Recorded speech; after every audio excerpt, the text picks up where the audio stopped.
YS Rajasekhara Reddy కుటుంబంలో వచ్చిన విభేదాల కారణంగా మిగతా పార్టీల వారు జగన్మోహన్ రెడ్డికి షర్మిలకు వచ్చిన విభేదాలు ఆస్తి పంపకాల వ్యవహారాలు కానీ పదవుల పంపక వ్యవహారాలు కానీ తగాదాలు కానీ సున్నితంగా పరిశీలిస్తే అనేక పార్టీలు వాళ్ళిద్దరిని కూడా క్యాచ్ చేసుకోవడానికి తతలాడుతున్నాయి.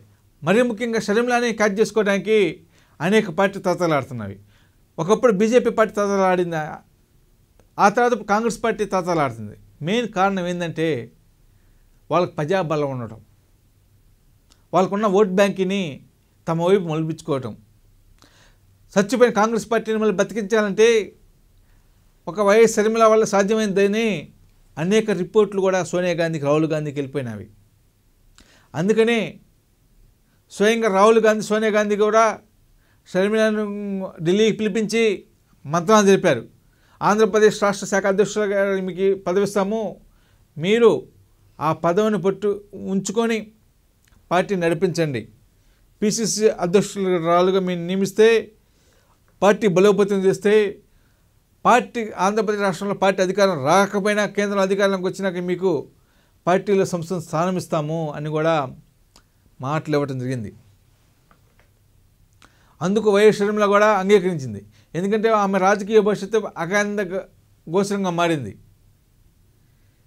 ఓ పక్క వైసీపీలో రాలేక, మరో పక్క ఏదో పార్టీలు పోలేక, సొంత పార్టీలో ఆదరణ లేక, ప్రజాదరణ లేక కొట్టుమిట్టాడుతున్న సమయంలో రోజు రోజుకు పుంజుకుంటున్న కాంగ్రెస్ పార్టీయే తమకు సరైన వేదికని భావించి ఆ పార్టీలు జాయిన్ అయ్యే కూడా ఆమె సంసిద్ధంగా ఉంది.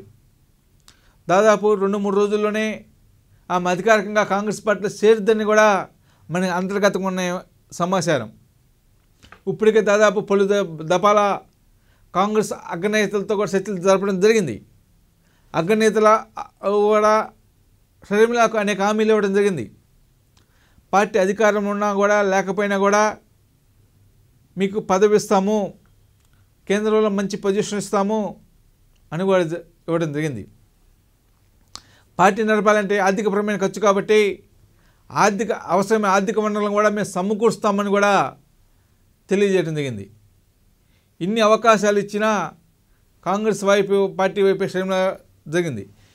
ఆంధ్రప్రదేశ్లో షర్మిల పార్టీ పెడితే కాంగ్రెస్ పార్టీ తరపున పిసిసి అధ్యక్షులుగా నియమించలై పార్టీని ముందు నడిపితే జగన్మోహన్ రెడ్డికి దెబ్బ కొట్టొచ్చు అనేది కాంగ్రెస్ పార్టీ వాళ్ళ ఆలోచన. రెండోది ఏంటంటే రెడ్డి సామాజిక వర్గం రెండుగా సీలిపోతుందనేది కాంగ్రెస్ పార్టీ అను టీడీపీ పార్టీ జనసేన పార్టీ వాదన. అవన్నీ జాంతా నై. షర్మిల ఓటు బ్యాంకు కేవలం కాంగ్రెస్ పార్టీ ఓటు బ్యాంకు మాత్రమే. జగన్మోహన్ రెడ్డి ఓటు బ్యాంకు అన్ని సామాజిక వర్గాల్లో ఉన్నారు.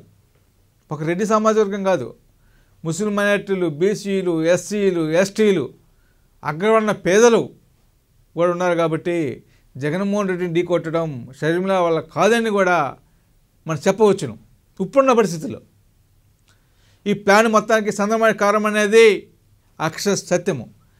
షర్మిల వెనక కథ నడిపిస్తున్న మొత్తం చంద్రబాబు నాయుడే. కేంద్రంలో కానీ మళ్ళీ అధికారం రావడానికి అన్ని విధాలుగా కూడా సహకరిస్తుందని కూడా చంద్రబాబు నాయుడే. అందుకనే ఆమెను వస్తే తమ పార్టీకిలో పొత్తు పెట్టుకొని వెళ్తే అనేక ఓట్లు పడతాయని కూడా వాళ్ళు అంటున్నారు.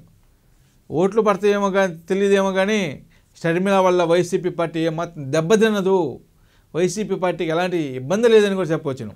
ఎందుకంటే పేదల మనిషిగా, ప్రజల మనిషిగా ఉన్న జగన్మోహన్ రెడ్డిని ఇప్పుడున్న పరిస్థితుల్లో ఓడించడం అనేది అంత కష్టమైన పని అనేది అనేక సర్వే సంస్థలు తెలియజేశాయి. ఆ సర్వే సంస్థల నిఘా ప్రకారమే వైసీపీని ఓడించాలంటే చంద్రబాబు ఇప్పటికే కాపు సమాజ వర్గానికి చెందిన పవన్ కళ్యాణ్తో మద్దతు పొత్తు పెట్టుకున్నారు జనసేన పార్టీతో. అదే రెడ్డి వర్గం సెలవులని షర్మిలతో కూడా పొత్తు పెట్టుకుంటున్నారు. బీసీలు సామాజిక వర్గానికి కూడా తమ వైపు ఉన్నారు. కాబట్టి ఈ రెండు సామాజిక వర్గాల శీలకు వస్తే ఆ ఓట్లు మనకి పడిపోతే, ప్రభుత్వ వ్యతిరేక ఓటు సీలితే జగన్మోహన్ రెడ్డిని ఓడించడం తేలికైన పని కూడా వాళ్ళు ఆలోచిస్తున్నారు. దీన్ని బట్టి మనకు సున్నితంగా గమనిస్తే అనేక సర్వే సంస్థలు కానీ అనేక మంది ప్రజలు కూడా జగన్ వైపే ఉన్నారు. కాబట్టి జగన్ని ఇప్పుడున్న పరిస్థితి ఓడించి కష్టం అనేది అందరూ తెలిసిన విషయం. బీజేపీ పార్టీ కూడా, ఆంధ్రప్రదేశ్ బీజేపీ పార్టీ కూడా బొడిబొడిగా అడుగులు ఇస్తున్నవి.